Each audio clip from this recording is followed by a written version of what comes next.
The police reviewed almost 4 months of security footage before they noticed the pattern. Every single night, at exactly 3:12 a.m., someone appeared at my front door. He never knocked, never rang the bell, never spoke. He just stood there, staring directly into my doorbell camera. And the strangest part? He never moved, not once. My name is Ryan. I'm 28, and this happened last year in Colorado. I lived alone in a small townhouse outside Denver, quiet neighborhood. Nothing unusual ever happened there. I worked remote IT support, mostly night shifts. Because of that, I usually slept around 4 a.m. Everything started after a package got stolen from my porch. It wasn't expensive, just a keyboard. But it annoyed me enough to buy a smart doorbell camera. I installed it that weekend. For the first few days, everything was normal. Delivery drivers, neighbors walking dogs, packages, nothing weird. Then one morning, I woke up to 3 motion alerts. 3:12 a.m., 3:13 a.m., 3:14 a.m. Still half asleep, I opened the app. At first, I thought the camera froze. A man stood directly in front of my door. Dark hoodie, hands in pockets, face hidden by shadows, standing completely still. I skipped ahead. Still there, same posture, no movement, not even shifting weight. At exactly 3:15. He turned and walked away. I stared at my phone. Confused, maybe drunk, wrong address, prank. That evening, I told my neighbor Eric. He laughed. Probably some drunk idiot. That made sense, so I ignored it. Big mistake. Next morning, 3 more alerts. 3:12, 3:13, 3:14. Same man, same hoodie, same stillness, same position, watching. At 3:15, gone. That's when I called police. An officer reviewed the footage, then said something that stayed with me. He wants you to notice him. I forced a laugh. What does that mean? The officer shrugged. It means he's not hiding. That sentence bothered me all day, because it was true. He wanted the camera to see him. The third night, I stayed awake. At 3:11, I opened the live feed, heart pounding, 3:12. He appeared, not walking into frame, just there, like he came out of darkness. Same spot, same posture, watching.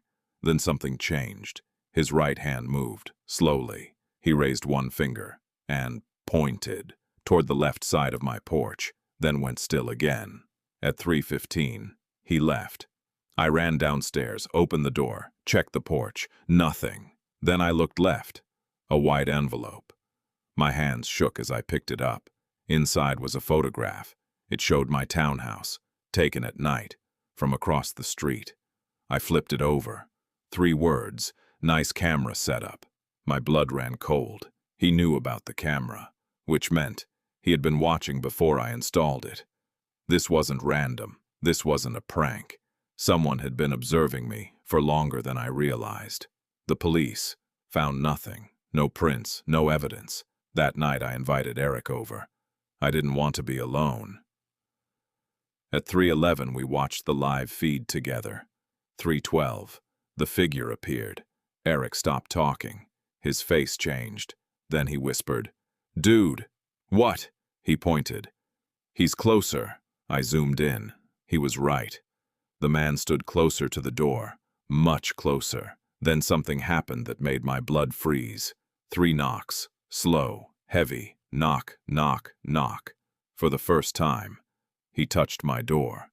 Then the camera microphone picked up something. Breathing, slow, calm, comfortable, like he belonged there. Eric stood up.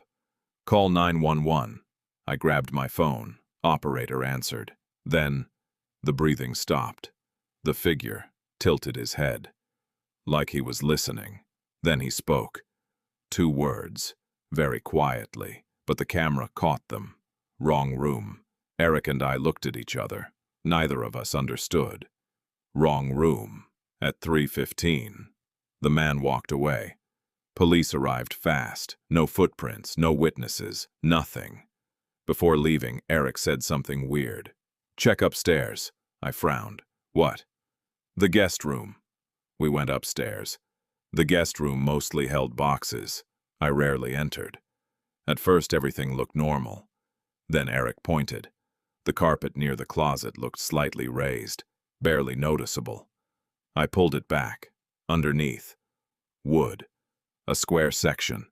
A hatch, hidden under the carpet. My heartbeat stopped. I lifted it. Rotten air rushed out.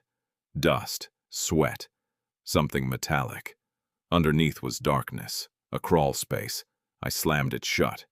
Police searched immediately, and what they found changed everything. Mattress, food wrappers, water bottles, battery packs, phone chargers. Someone had been living there. Recently. Then they found photographs, hundreds, of me, sleeping, working, watching TV, eating, existing, taken from inside my house. One officer found a notebook. Every page had notes about me. Work schedule, sleep schedule, gym, food deliveries, everything. Then we reached today's page. At the bottom were 3 words. "Tonight, upstairs, move." My legs nearly gave out. Then realization hit me. I looked at the officer. "Oh my God." "What?" I could barely speak. "The guy outside. What about him? He wasn't threatening me."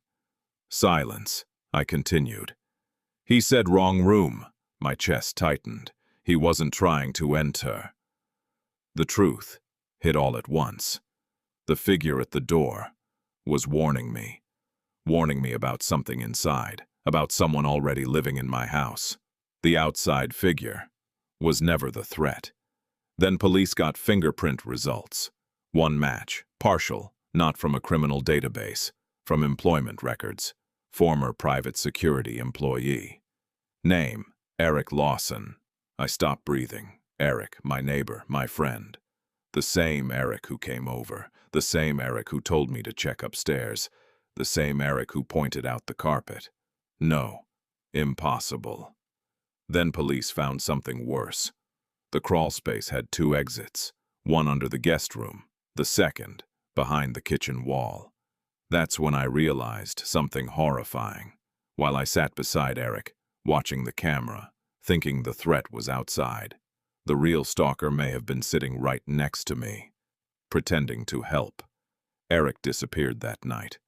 Police never found him. No arrest, no sightings, nothing. I moved 6 months later. New city, new apartment, new life, no doorbell camera. I never wanted one again. Then 3 weeks ago, I woke up at 3:12 a.m. No reason, just suddenly awake.